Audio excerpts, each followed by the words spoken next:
All right. Let's take another call. You are calling from a 248 area code. Who are you? Where are you calling from? This is Tyler from Montana. Hey, Tyler, what's on your mind?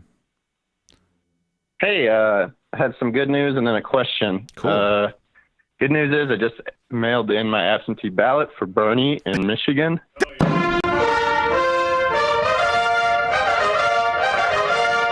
Nice.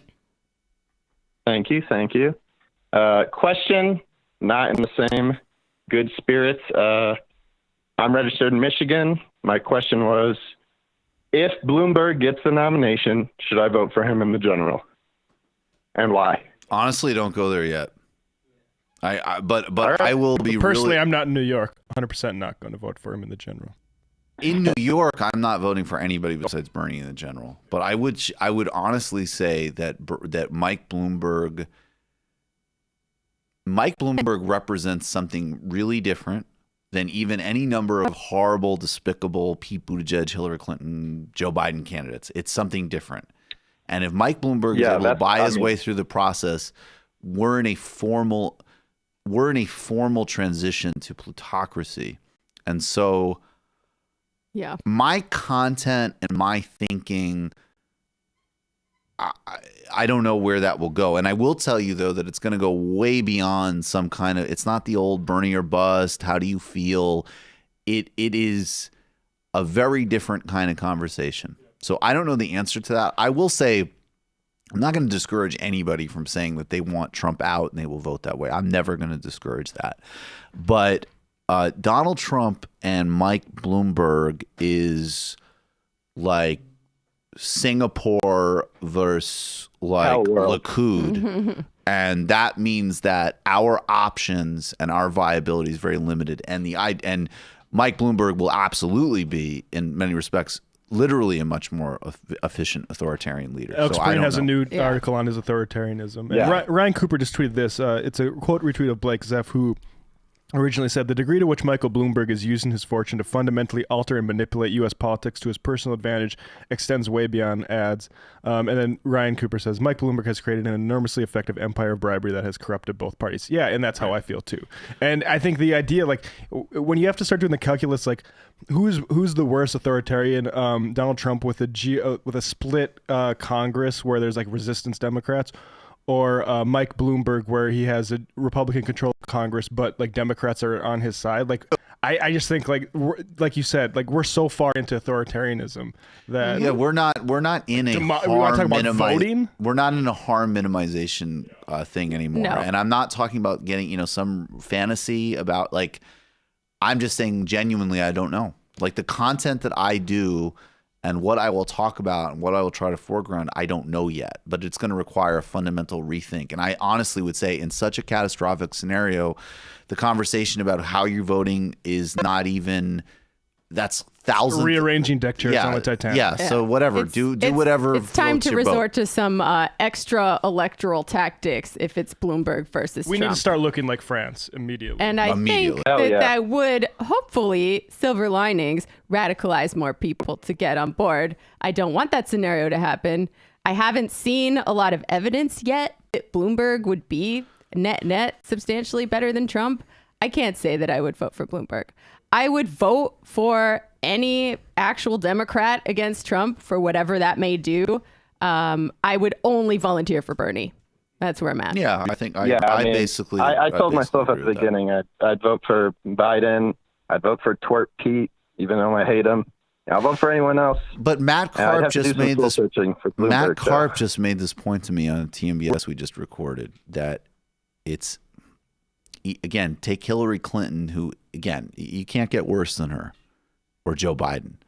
But these, to some extent, these people still embody the contradictions and mess of the Democratic Party, which is mostly awful. But part of those contradictions, there still is, some labors here. Patronage networks and unhealthy relationships that have at least been built on somewhat peer-to-peer grounds. Like, Bloomberg is not that. Bloomberg is just somebody, I'm an oligarch. I don't like how we're doing plutocracy and oligarchy, and I'm going to buy this whole process to alter that and be in consultation with not like party leaders or anybody, because I'll just pay them off, but maybe like a meeting of the brain trust with Warren Buffett, Bill Gates. And if people don't understand that that is immensely dangerous, I don't know what to tell you. And I think the disturbing thing is I think there is a fair amount of people who actually want that.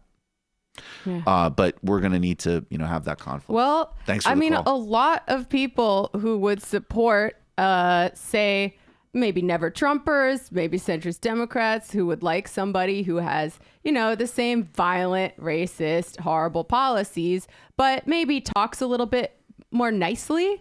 Bloomberg doesn't even do that. He said a ton of racist and sexist things throughout his career. And I'm just glad that we have the internet now so people can bring it back up again and let everybody know. Let's play. But again, I think it's, we have to be really, this is very illustrative because it's not like talking about his record is obviously unbelievably important. But when we're in the mainstream corporate media conversation and in the pseudo woke conversation of a lot of people, this is very illustrative about how that stuff is always just disingenuous and deployed, because we can spend, Soledad O'Brien. It's an easy example, but this is somebody who obviously has some type of weird personal fixation with Bernie Sanders, but like she tweeted out like, oh, that was a good apology about Mike. So we can, Bernie Sanders said something I actually won't understand and lie about and will distort from 1975 that is completely contradictory from his record.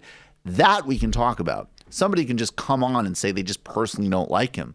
That we can do.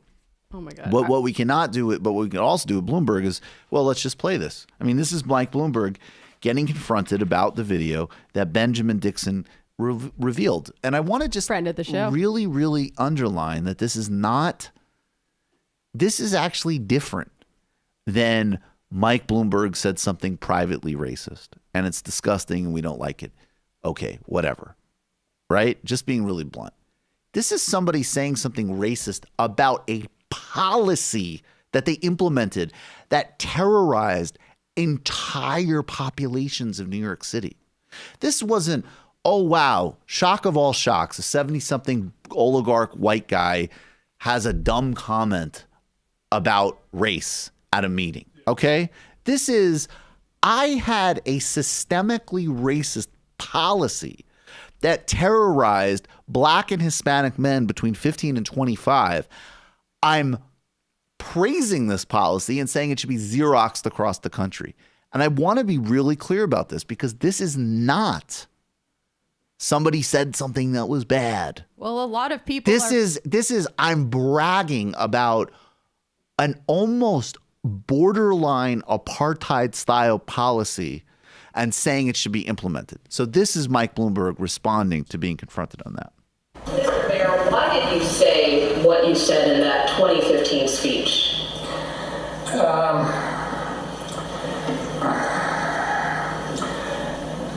I don't think those words reflect how I led the most diverse city in the nation. And I apologize for the practice and the pain that it caused. But why did you say it? It was 5 years ago, and it's just not the way that I think. And what were you, 19 5 years ago? What were you, 25? What were you, 50? What were you, still mayor of New York? You weren't even mayor of New York. It was a different time. It was a different time. 5 years ago, and it's just not the way that I think, and that's not the way. It doesn't reflect what I do every day. Yeah, back to the 2015 comments. So you have apologized for using and promoting your policy of stop and frisk, but those comments on that audio, they're more than just talking about stop and. They're pretty derogatory comments about African Americans and the neighborhoods that they live in. So beyond the policy, do you apologize for those remarks? Those don't reflect the way that I've governed or the way that I run my company. No. They do. Look at the stats. Look at the stats. We can pull the stats up, but also go very importantly, this doesn't reflect how I governed a diverse city. It did. Yeah. Your whole point of a diverse city was you wanted to make it unaffordable for poor and working class people, and you wanted to police and terrorize communities of color both because it overlapped with those economic policies, but also as a broader signal, frankly, of how you would take a paramilitary approach to huge swaths of the city to indulge racism and class anxiety in your base. That is how you look at governing a diverse city.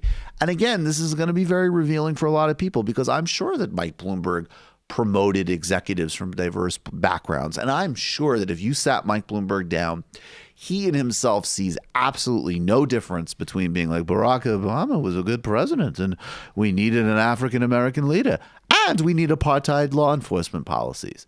That's what a lot of people in this cohort think. And that is what happens when you, and again, if you don't have a systemic or a class analysis. And a lot of people, including for the very base material reasons, are going to overlook that. There's a new piece that Ryan Grimm, I'll touch on it briefly.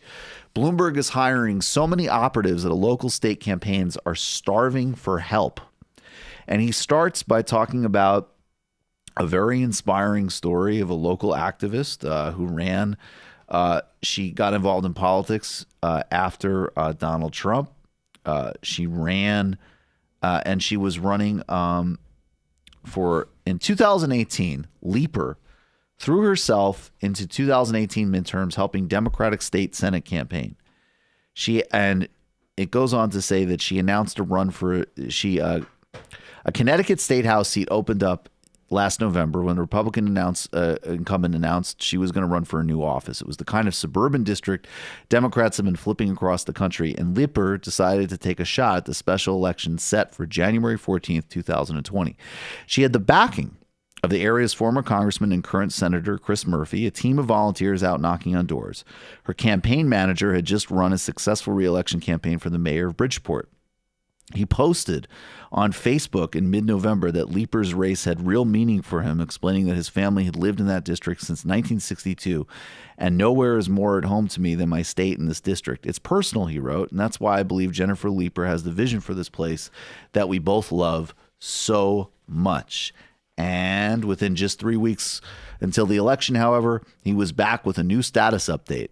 I'm taking my talents to Madison, Wisconsin, he posted on December 26th.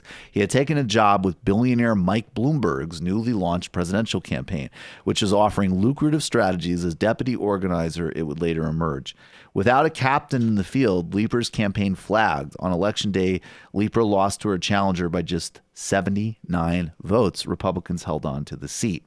Bloomberg has entered the presidential race in November and has since spent more than $300 million of his own money in an effort to secure the Democratic nomination.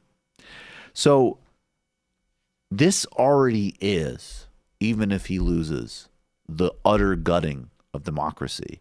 And it shows, I mean, look, people are starved for money. This is a bigger strategic problem on the left. People can't make a proper living. There's plenty of people like, I believe, Elijah Manley coming forward and saying, man, it really would have made a huge difference to make over $6,000 a month and have benefits, which, by the way, that's a solid middle class.